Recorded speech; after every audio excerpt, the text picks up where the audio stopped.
Would you have sacked Eric if you'd have found another manager after the FA Cup final success? Because you were looking around Europe and scouring for a new manager. It was too early for us to make a big decision in reality, and we hadn't been together as a team for very long. You know, if you look at Omar, Jason, myself, Dave, we hadn't been together for very long. It was just a matter of, you know, weeks, and it's quite a big decision, isn't it?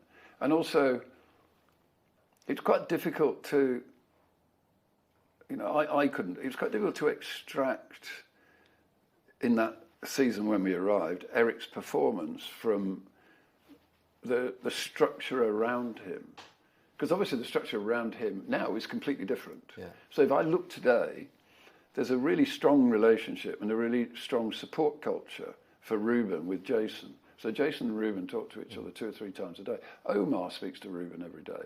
Every time I go to the match, I speak to Ruben. So, you know, there's a support structure there, and he's got his coaches and the physios and the doctor and everything else.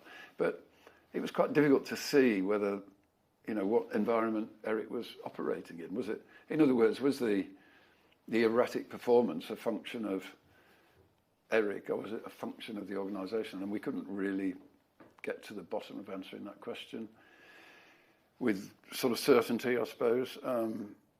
So we gave Eric the benefit of the doubt. And you regret that, or do you feel? Yeah, it was the wrong decision. We made the wrong decision. It was an error.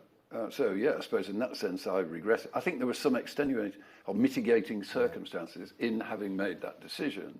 But at the end of the day, it was the wrong decision. So hands up, you know, mea culpa.